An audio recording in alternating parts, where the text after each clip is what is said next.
Assalamu alaikum and welcome back to the Lost Islamic History podcast. We're going to continue our series with the Crusades with part 2. Now, last time we left off with the Crusaders capturing the city of Antioch in the summer of 1098. This was probably the strongest and most well-defended city on the path to Jerusalem.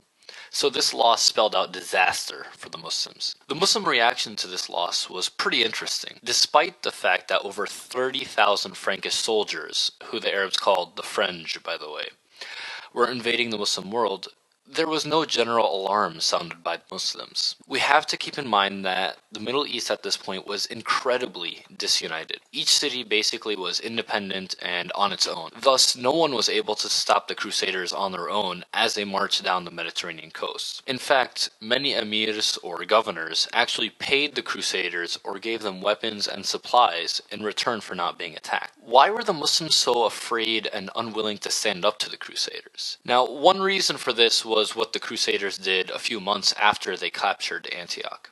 They advanced to a city in Syria called Ma'arit al-Nu'man. The city did not have very strong walls, nor a large army to protect it, so the Crusaders were able to easily capture the city. What they did next, however, is what made them truly fearsome. The Crusaders massacred the entire population of Ma'arit al-Nu'man, which was about 20,000 civilians. Now, that's bad, of course, but they already did that in Antioch. What's different here is that they actually proceeded to eat the civilians that they killed. They actually resorted to cannibalism and ate the people of Ma'arit al-Nu'man. Usually, when a story like this happens in history, we can expect that it was exaggerated a little by the losing side to make it look like the invaders were more barbaric than they actually were. That doesn't apply here, because the accounts of cannibalism come entirely from the Crusaders themselves.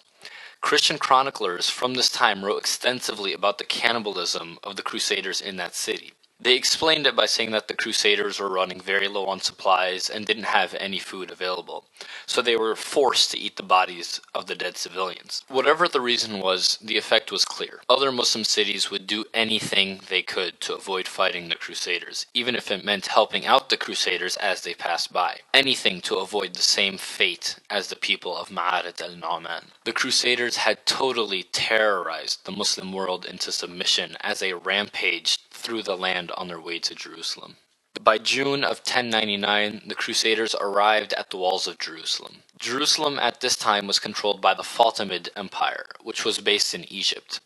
It was an extreme Shia empire following the Ismaili or Sevener branch of Shi'ism. At its peak, the empire controlled all of North Africa and parts of Syria. Its stated goal was the elimination of the Abbasid Caliphate in Baghdad and its replacement with a Shia caliphate. This was one of the biggest reasons for disunity in the Muslim world. The Seljuk Turks in Syria and Iraq had to devote so much of their time defending against the Shia invasion that the Crusades really caught them off guard, and they were not ready at all. Jerusalem itself had been going back and forth between the Fatimids and the Seljuks for years. When the Crusaders arrived in 1099, it had just been recaptured by the Fatimids 2 years earlier, and it was clearly still suffering from the constant warfare. The walls of the city were in ruins, the population was much smaller than it usually was. There were probably only about 70,000 civilians in the city, and there was not much of an army protecting it. After a siege that lasted a little over a month in the summer of 1099, the Crusaders were able to conquer the city from the Fatimids. The aftermath of the battle was devastating. Every single person in the city, whether Muslim or Jew, was killed. Over 70,000 men, women, and children were massacred within a few days. Most of the Muslims ran to Masjid al-Aqsa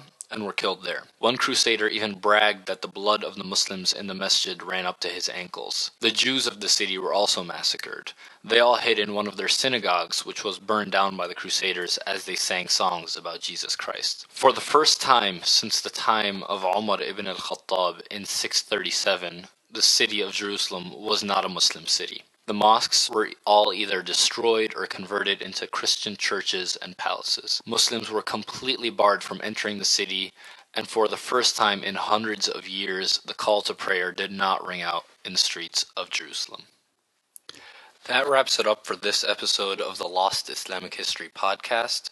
Next time we're going to analyze the Muslim response to the loss of Jerusalem and the Crusader occupation of the Holy Land. Make sure to subscribe to Lost Islamic History on YouTube and visit us at lostislamichistory.com. This is the Lost Islamic History Podcast, and I'm Firas Al-Khatib. Thanks for listening.